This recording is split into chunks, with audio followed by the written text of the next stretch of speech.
Hello दोस्तों, जैसा कि हम पहले वीडियो में बात कर चुके थे केमिकल काइनेटिक्स के चैप्टर से अभिक्रिया कोटि और अभिक्रिया की आणविकता। तो हम इस वीडियो में बात करने वाले हैं अभिक्रिया कोटि और आणविकता में क्या डिफरेंस है। बहुत बार एग्जाम में पूछता है, बोर्ड एग्जाम में बहुत बार पूछता है अभिक्रिया कोटि और अभिक्रिया की आणविकता में क्या संबंध, मतलब क्या डिफरेंस है। बहुत इंपॉर्टेंट क्वेश्चन है, इसलिए आज हम बात करने वाले हैं अभिक्रिया कोटि और अभिक्रिया के आणविकता में क्या डिफरेंस है। काफ़ी बार बार पूछा गया क्वेश्चन, बहुत इम्पोर्टेंट है यूपी बोर्ड एग्ज़ाम के लिए। तो हम बात करने वाले हैं अभिक्रिया कोटि और अभिक्रिया की आणविकता में डिफरेंस। तो हम सबसे पहले से उत्तर में लिखेंगे। तो डिफरेंस लिखने के लिए हमें दो कॉलम बनाने चाहिए। एक कॉलम रहेगा अभिक्रिया कोटि और दूसरे कॉलम में रहेगा अभिक्रिया की कोटि। दूसरे कॉलम में लिखेंगे स्टूडेंट अभिक्रिया की आणविकता।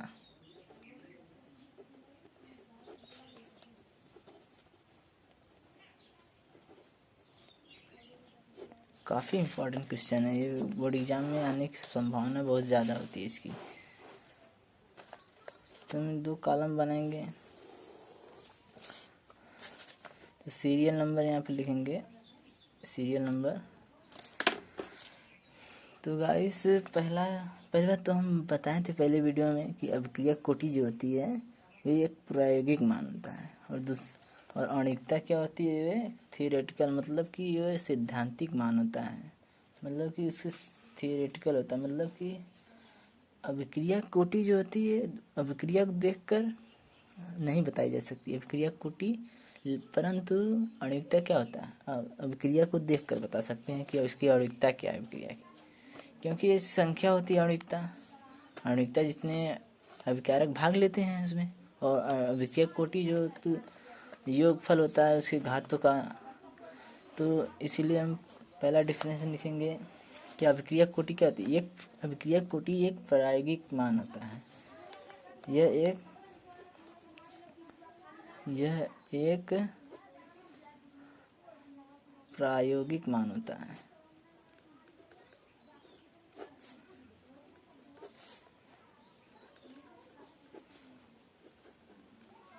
और अभिक्रिया की आणविकता का एक सैद्धांतिक मान होता है। यह एक सैद्धांतिक मान होता है। सैद्धांतिक।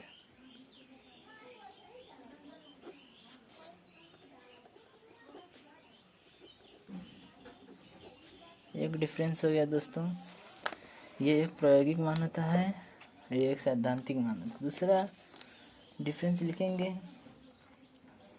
देखो दूसरा डिफरेंस हम आपको पहले बता दिए थे कि अभिक्रिया कोटि अभिक्रिया को देखकर नहीं बताया जा सकता अभिक्रिया कोटि, क्योंकि ये प्रायोगिक मान होता है। एक्सपेरिमेंट करेंगे तभी अभिक्रिया कोटि निकाल सकते हैं। ये एक प्रायोगिक मान होता है, इसीलिए हम अभिक्रिया कोटि अभिक्रिया को देखकर नहीं बता सकते। दूसरा डिफरेंस होगा, अंतर होगा दोस्तों, अभिक्रिया कोटि जो होगी, अभिक्रिया की कोटि अभिक्रिया को देखकर नहीं बताया जा सकता।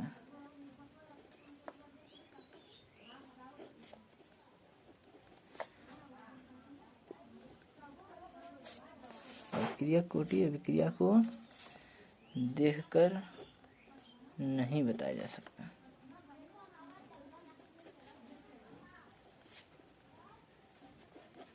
परंतु क्या होगा, आणविकता अभिक्रिया को देखकर बताया जा सकता है।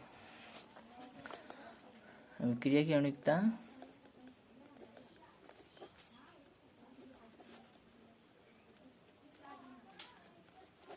अभिक्रिया को देखकर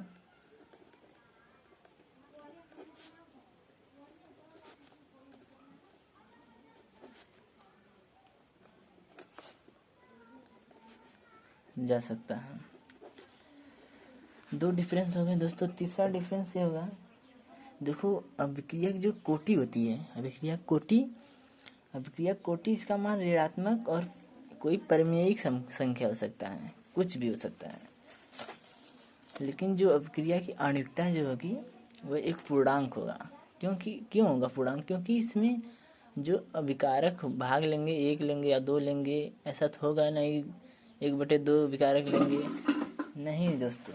तो विकारक लेंगे तो क्या है? पूर्णांक संख्या। तो तीसरा डिफरेंस हम ये बता सकते हैं कि इसका मान ऋणात्मक या परिमेय संख्या हो सकता है। मतलब कि अभिक्रिया कोटि में लिखेंगे इसका मान ऋणात्मक या परिमेय, इसका मान ऋणात्मक या परिमेय संख्या हो सकता है। परंतु देखो आणविकता में क्या लिखेंगे? आणविकता क्या होगी? आणविकता एक पूर्ण संख्या होगी। क्या यह एक पूर्ण संख्या होती है?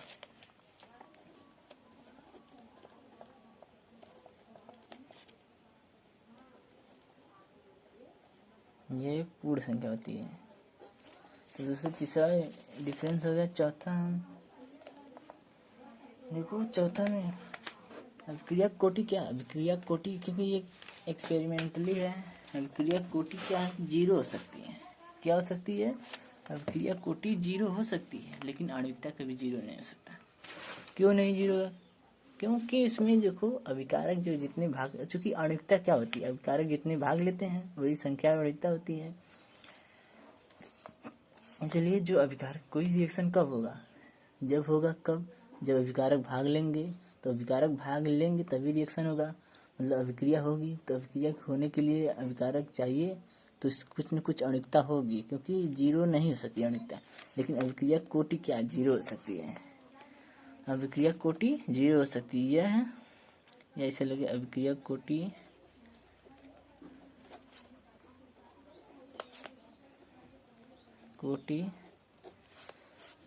0 हो सकती है।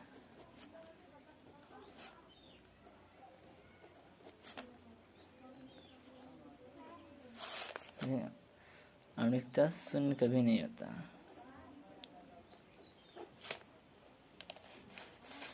आणविकता 0 कभी नहीं हो सकता।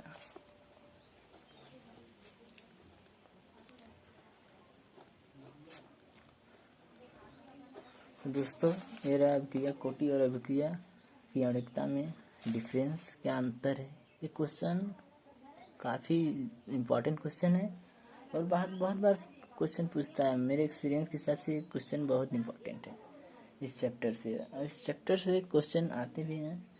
तो हम कोटि आणविकता के बारे में पढ़ लेंगे दोस्तों। तो हम पढ़ेंगे अब कि अभिक्रिया कोटि कितने प्रकार की होती है। जैसे अभिक्रिया कोटि देखो 2 प्रकार की होती है। शून्य कोटि अभिक्रिया कई प्रकार की होती है वैसे तो जनरली, लेकिन हम 2 ही पढ़ते हैं। कौन? शून्य कोटि की अभिक्रिया और प्रथम कोटि की अभिक्रिया। तो शून्य कोटि की अभिक्रिया पहला होती है शून्य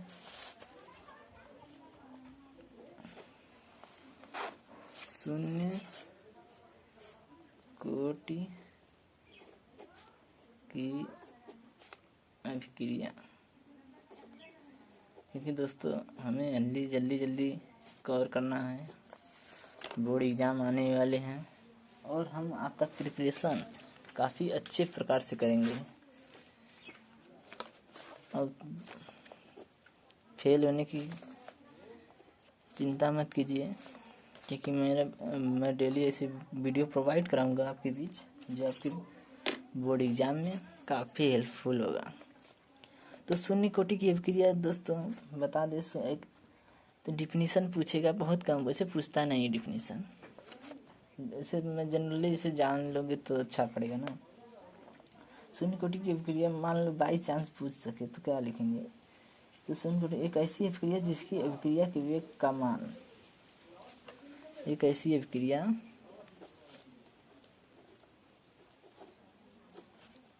एक ऐसी अभिक्रिया जिसमें अभिक्रिया का वेग या जिसकी अभिक्रिया का वेग क्या होगा, जिसकी अभिक्रिया का वेग किसी भी अभिकारक के संदर्भ पे निर्भर नहीं करेगा। किसी भी अभिकारक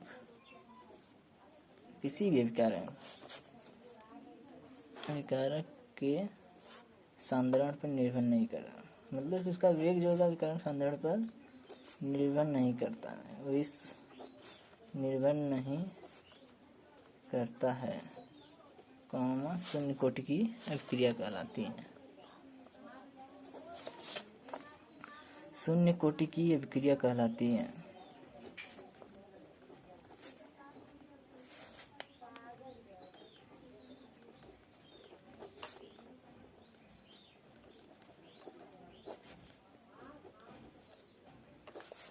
दोस्तों ये हो गई शून्य कोटि की अभिक्रिया। तो एक ऐसी अभिक्रिया जिसके मतलब जिसकी अभिक्रिया का वेग जो होगा किसी भी अभिकारक के सांद्रण पर निर्भर नहीं करता, शून्य कोटि की अभिक्रिया। क्यों? क्योंकि देखिए हम वेग के नियमानुसार किसी दर क्या होगा, आर दर मतलब अनुक्रमानुपाती होगा सांद्रण की घात, यहाँ घात होगा और ये घात क्या होगा, 0 होगा। जब 0 होगा मान ली, जब ये हटेगा अनुक्रमानुपाती नियतांक आ जाएगा, तो ये 0 मतलब शून्य कोटि की अभिक्रिया है, इसलिए घातांक 0 होगा। 0 घातांक के अनुक्रमानुपाती होगा। जब 0 होगा तो 0 किसी की घात 0 होती है तो उसका मान क्या हो जाएगा, आर इसका मान 1 हो जाता है। किसी की घात 0 हो तो उसका मान 1 हो जाता है, तो ये क्या होगा, तो इस पे मतलब कि इस पे निर्भर नहीं किया, अभिकारक के सांद्रण जो है इस पे निर्भर नहीं किया। यही शून्य कोटि की अभिक्रिया की डिफिनीशन है।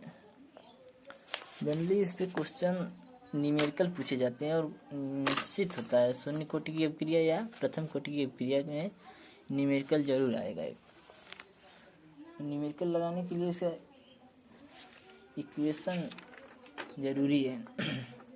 तो शून्य कोटि की अभिक्रिया की इक्वेशन क्या होगा दोस्तों, वेग समीकरण क्या होगा, शून्य कोटि की अभिक्रिया के लिए शून्य कोटि की अभिक्रिया के लिए वेग समीकरण। तो दोस्तों मैं आपको बता देना चाहता हूँ कि वो एग्ज़ाम में डिफिनीशन नहीं पूछेगा जल्दी, न ही इसका वेग समीकरण का डेरिवेशन पूछेगा। वो जनरली पूछेगा तो ये क्वेश्चन ही पूछेगा, न्यूमेरिकल ही पूछेगा। तो हम इसलिए डेरिवेशन न करके, क्योंकि आपके पास टाइम कम है, आपको कवर करना है सभी चैप्टर को, तो इसलिए हम डेरिवेशन नहीं करके डायरेक्ट आपको इक्वेशन बता देंगे और बहुत अच्छे तरीके से बताएंगे, ऐसा नहीं कि नहीं समझ में आए। तो शून्य कोटि की अभिक्रिया के लिए देखो, पहले कोई रिएक्शन होगा ए से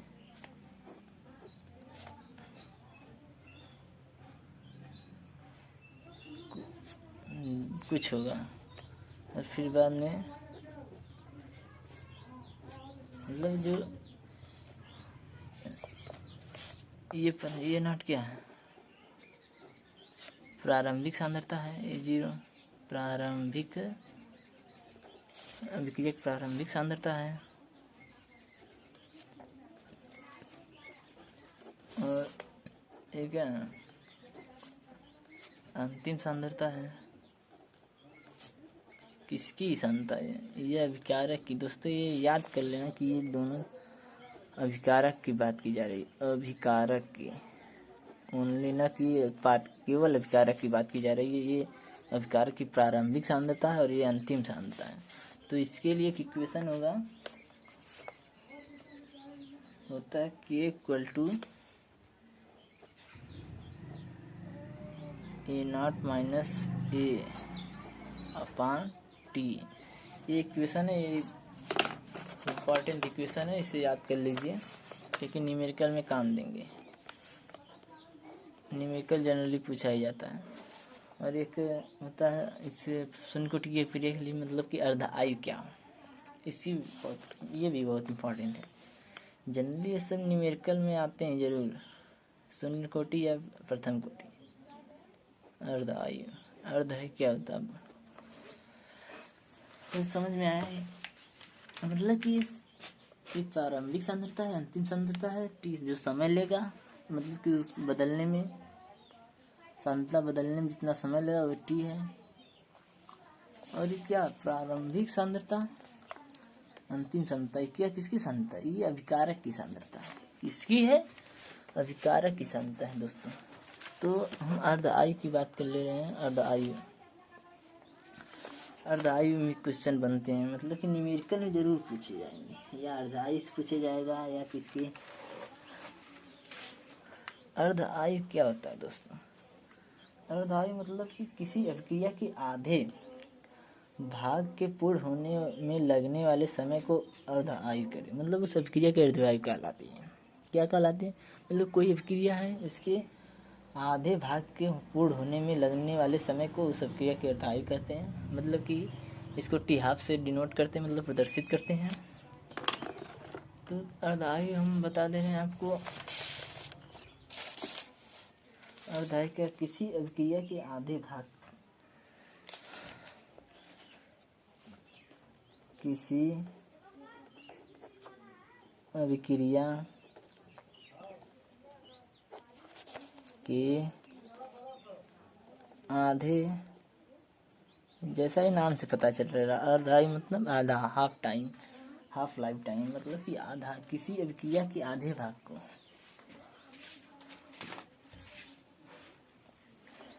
किसी अभिक्रिया के आधे भाग को पूर्ण होने में, पूर्ण होने में लगे समय को अभिक्रिया की अर्ध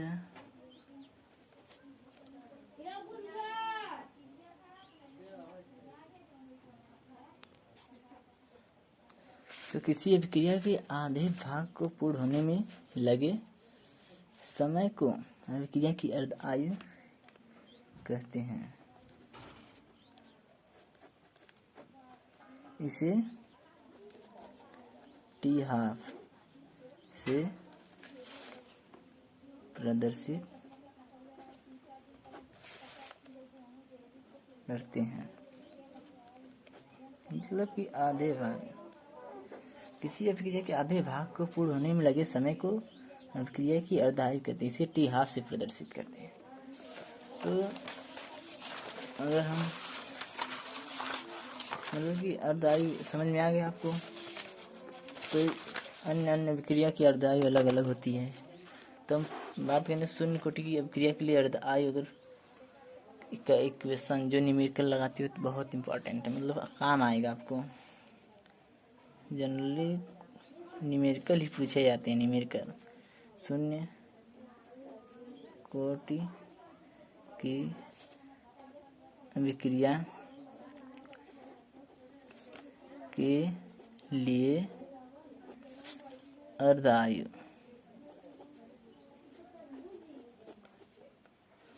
तो शून्य कोटि की अभिक्रिया के लिए, शून्य कोटि की अभिक्रिया आपको बताएं अभी हम उसका इक्वेशन। शून्य कोटि की अभिक्रिया के लिए A0 माइनस A अभी बताएं हम, शून्य कोटि की अभिक्रिया के लिए इक्वेशन हो जाएगा ये टी। तो अर्ध आयु के लिए क्या होगा, चूंकि अर्ध आयु क्या होती है, मतलब कि आधा उसका, मतलब कि आधे भाग, अपक्रिया के आधे भाग पूर्ण होने में लगे समय को अर्ध आयु कहते हैं। जब आधा भाग पूर्ण हो गया मतलब कि जो A0 होगा प्रारंभिक सांद्रता हो जाएगा, प्रारंभिक अभिक्रिया अभिकारक की प्रारंभिक सांद्रता। आधा भाग पूर्ण हो जाएगा मतलब कि ये इक्वल टू जो अंतिम सांद्रता होगा विकारक की, मतलब आधा भाग पूर्ण हो जाएगा, मतलब आधा भाग पूर्ण हो जाएगा, इस ये हो जाएगा। तो यहाँ पर जब रखेंगे कि equal to A0 minus A0 by 2 upon t half हो जाएगा। अब टी हाफ हो जाएगा क्योंकि अर्ध आयु की बात करें। अगर हम टी इधर ले जाएं, टी हाफ इक्वल टू ये इधर A0 माइनस A2 इधर जाएगा, A0 अपॉन 2 के इधर आएगा, 2k हो जाएगा। तो टी हाफ की बात कर लें हम t half equal to A0 upon 2k। तो यही अर्धायु होगी शून्य कोटि की अभिक्रिया के लिए, यही अर्धायु होगी दोस्तों। ये इम्पोर्टेंट न्यूमेरिकल के लिए। तो दोस्तों अब हम बात कर लें प्रथम कोटि की अभिक्रिया के लिए। अगर हम बात कर ले प्रथम कोटि की अभिक्रिया क्या होती है, प्रथम कोटि की अभिक्रिया, हम अब बात करने जा रहे हैं प्रथम कोटि की अभिक्रिया क्या होती है। तो दोस्तों एक ऐसी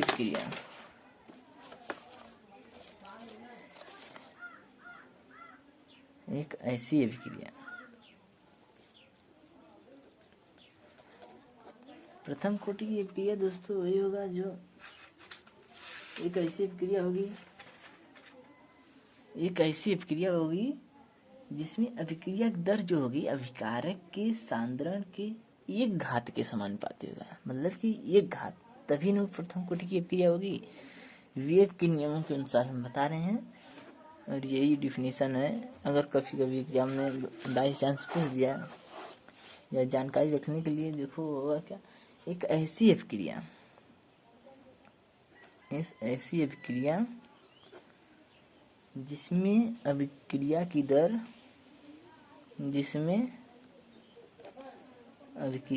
क्या होगी, अभिक्रिया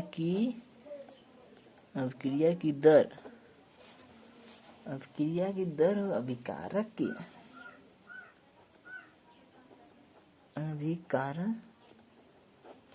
के सांद्रण के अभिकारक के सांद्रण की 1 घात के समानुपाती होगी। 1 घात के समानुपाती होगी, 1 घात के। मतलब कि एक ऐसी अभिक्रिया है जिसमें अभिक्रिया की जो दर होगी अभिकारक के सांद्रण की 1 घात के समानुपाती होगी। प्रथम कोटि की अभिक्रिया मतलब प्रथम कोटि की अभिक्रिया कहलाती है, जो भी लिखो यार, कहलाती है। मतलब कि जैसे कि आर क्या मतलब कि अभिक्रिया की दर किसके समानुपाती होगी, अभिकारक के सांद्रण के 1 घात के, मतलब यहाँ 1 होगा। मतलब कि ये हटाएंगे अनुक्रमानुपाती चिन्ह, तो के अनुक्रमानुपाती नियतांक, ये का लिखने का मतलब नहीं, इसे ही रखिए। वेग के कहाँ है, अनुक्रमानुपाती नियतांक है, इसे वेग स्थिरांक कहते हैं।